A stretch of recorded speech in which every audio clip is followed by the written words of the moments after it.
Hi. Hi. So this is our attempt to try to make people understand a little bit better what having aphasia is all about. Um, so let's start at the beginning. Can you tell me why you have aphasia? Well, it was January 1st. We were at a friend of mine's house watching a ball game, and I was sitting like this, and then my arm was dead.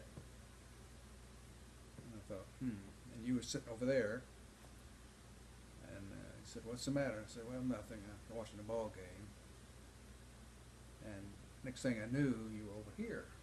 And he said, "What's the matter with you?" And I said, "I don't know. I don't know." And then a little while later, I saw a blue light, and they got me up, but I collapsed. I couldn't move. So the next thing I knew, I was in the hospital, and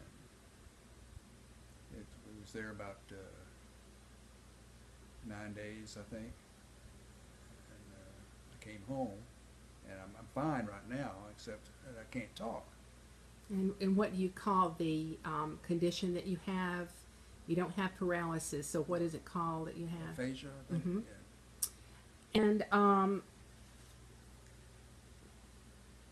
what do you have the most trouble with since you've had aphasia? Well, I cannot talk anymore. I mean, I can't. I smile, but I just can't talk. Um, You seem to be more comfortable talking to me than talking to other people. yeah. Why do you think that is? Well, because you knew about aphasia, and a lot of people. In fact, I said, "What's aphasia?" And I was like almost 60 years old. But it's kind of a form of a stroke. But that's about it, I think. And why do you think you have more trouble, besides the fact that people don't know what aphasia is? What else makes you uncomfortable or nervous about talking to people? Well, because I can't talk. I can remember everybody's name. I mean, they're not name, but I remember everybody, but I can't remember their names. Okay, so you remember faces, Yes, but not the names that go with them. exactly. Okay.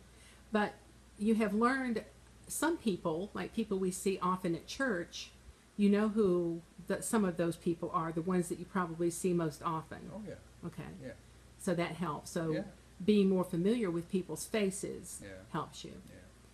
Um, how does it make you feel when you can't remember the name that goes with that face? Well, I don't call them my name. I said, "How you doing?" Sophie or whatever. But I said, "How you doing?" And they say, "Fine." That's about it. And I clam up. Mm-hmm. If you felt that people understood why you can't remember their names, do you think it would make you feel better? Well, it would. But I say, "What? You can't remember my name?" But I don't remember their name. Okay. It's like when we go to the lunch, I say next to the dollar store, but I can't remember the name of it. I go every week, but I can't remember the name of it. So you don't have just trouble remembering names of people. You can't remember names of places sometimes, Exactly, Right. exactly, yeah, even though you go there really often. exactly. Right.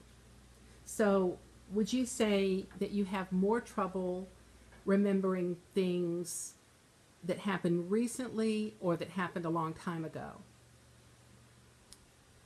Um, well, I remember way past. I mean,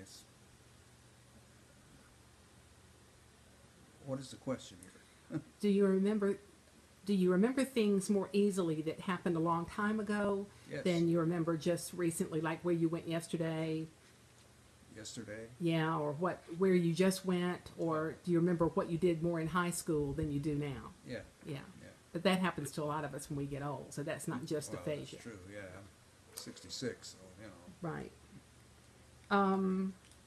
If you felt like you could remember people's names better, like people that we go to church with, if you could always remember their name when you saw them, do you think that would make you more apt to go out and do things with them, like maybe play golf with some of the guys or something like that?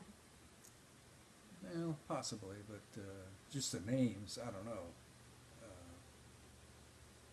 'Cause I just clam up. You know? It's like that. So you're afraid you're not going to have enough things to talk about with them? Exactly. Exactly. That's understandable. Well, I think that probably has given people a very good idea of what it's like to encounter somebody that has aphasia. One thing that we have done is there are stickers that you can get from the Aphasia Association that we put on the car, Right. so that if you were stopped by a policeman or you have an accident or something, they know that you can't always find the right words, Right. and they don't think that you're intoxicated or something. We would never want them to think that. Exactly. In the wallet, I'll have a thing that says I have aphasia. Exactly. When you go to restaurants, which you like to do real often, you're familiar, you're comfortable there because you Yeah. go to the same ones all the time. Yeah. Well, yeah. So, and you pretty much order the same thing all the time. So routine and repetition Yep. helps you. Yeah. Well, I think this is going to be very helpful to Good. the Stephen ministers and maybe some other people that will get to see it. And I appreciate you taking the time to help me out with it. Well, you're welcome. Okay, love you. Love you too. Bye.